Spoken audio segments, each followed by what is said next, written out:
Hey guys, in this video, we're gonna look at the song Stressed Out by 21 Pilots, which is such a great tune. But we're not just gonna learn how to follow along, learn the chords to play it as a party trick.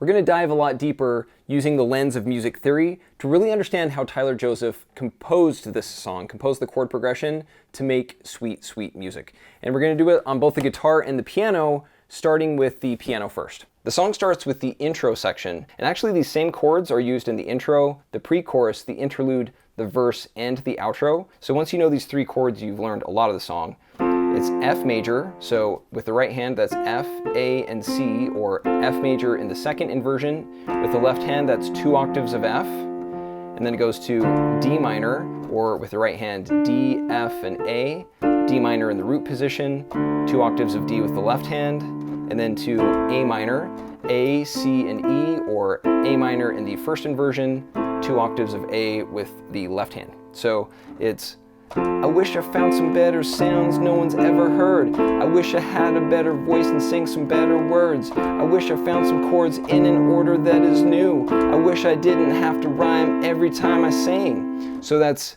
F major, D minor, A minor. And repeating these same chords, it goes to the pre-chorus, which is, my name's Blurry Face and I care what you think. Repeat that again. My name's Blurry Face and I care what you think. So again, those same three chords are repeated several times at the start of the song. Then it goes to the chorus section, which has some more harmonic movement. It's F major in the second inversion, F, A, and C with the right hand, and 2 octaves of F with the left hand.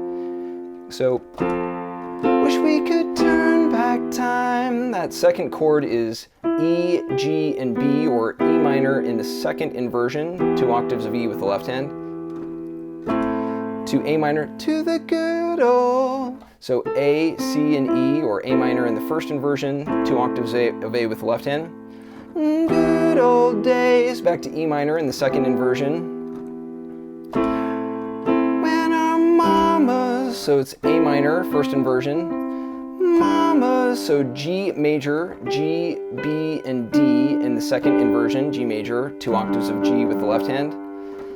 Us to sleep, so C major, C, E, and G in the root position, 2 octaves of C with the left hand. Now we're stressed out, so E, G sharp, and B, or E major in the second inversion, 2 octaves of E with the left hand.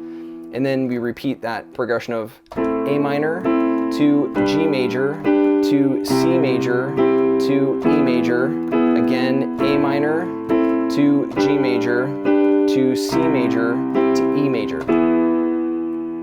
And then the bridge is the last chord progression in the song, and it's actually the second half of the chorus. So the same chords of A minor, G major, C major to E major. So we used to play pretend and give each other names. We used to build a rocket ship and then we fly it far away. We used to dream of outer space and now they're laughing in our face, saying, wake up, you need to make money. So really nice progression between A minor, G major, C major, and E major.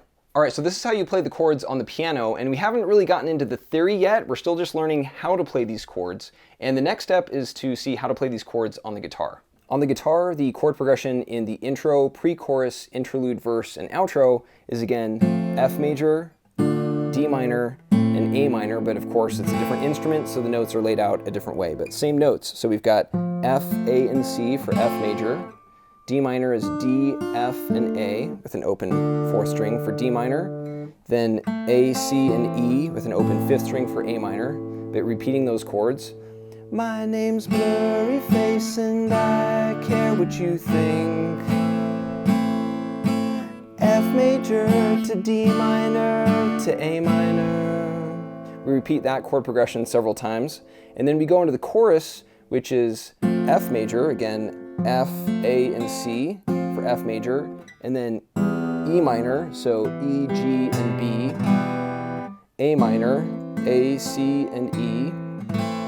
Back to E minor, E, G, and B. Back to A minor, to G major, G, B, and D. C, C, E, and G. To E major, which is E, G sharp, and B. So, wish we could turn back time to the good old days where our mama sang us to sleep and now we're stressed out.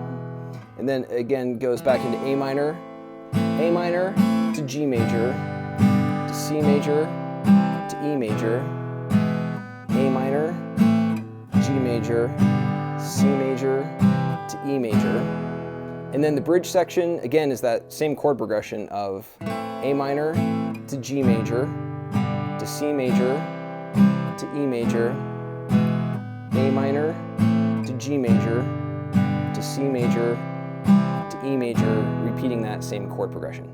All right, so these are the chords in each section, which is good to know because now we know how to play the song to string all of these chord progressions together to play the song from beginning to end. But we're not just going to stop there because knowing what chords to play is only the beginning. The next step is to really understand why we're playing these particular chords in the first place. And to do this, we have to identify the tonic, or the tonal home base, the chord that the song centers around and resolves to, which in this case is A minor. A minor is the tonic, so the song is in the key of A.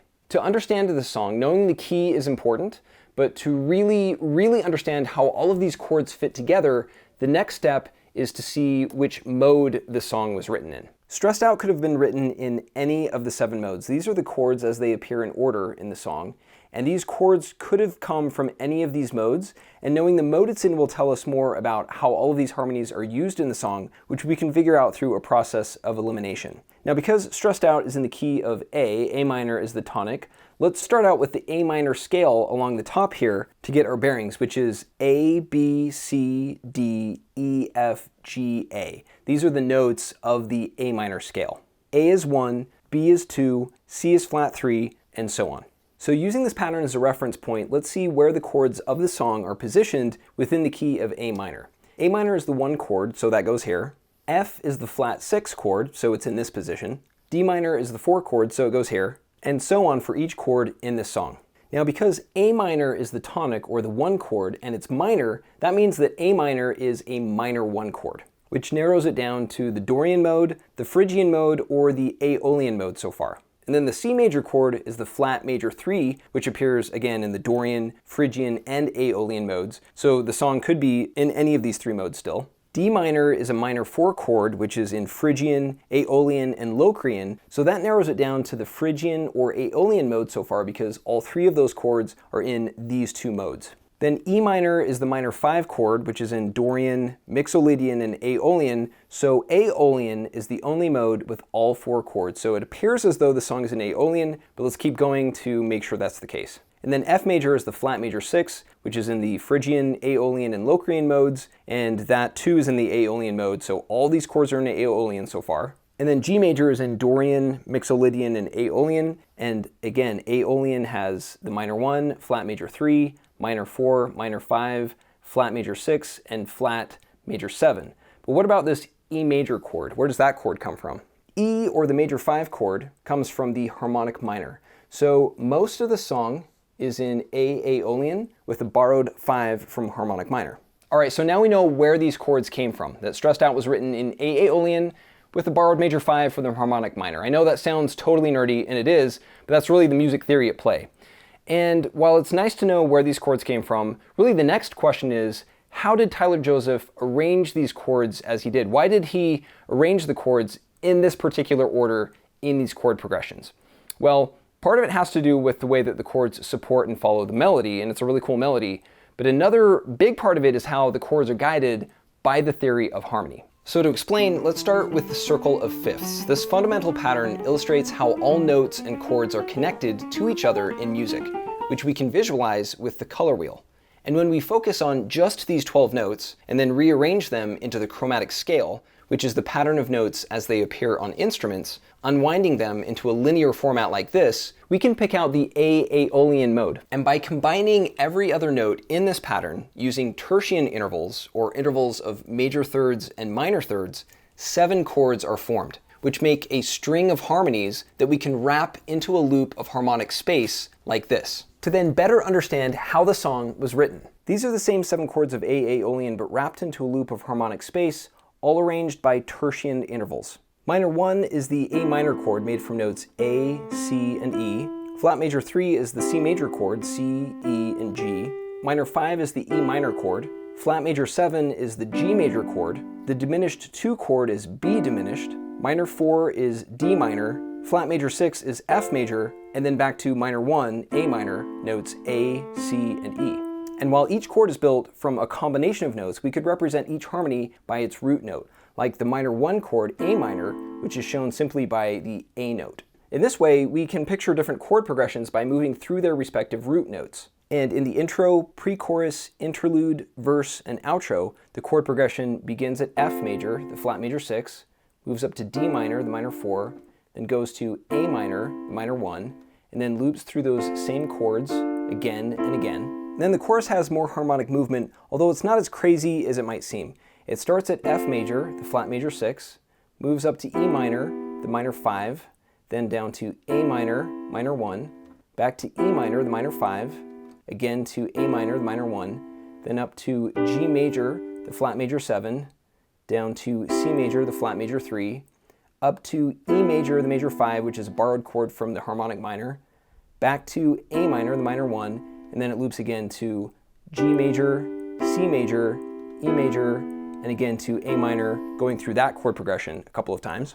And then the bridge section is again that same progression of A minor, minor 1, to G major, the flat major 7, C major, flat major 3, up to E major, the major 5, back to A minor, G major, C major, E major, looping through that really pleasing chord progression.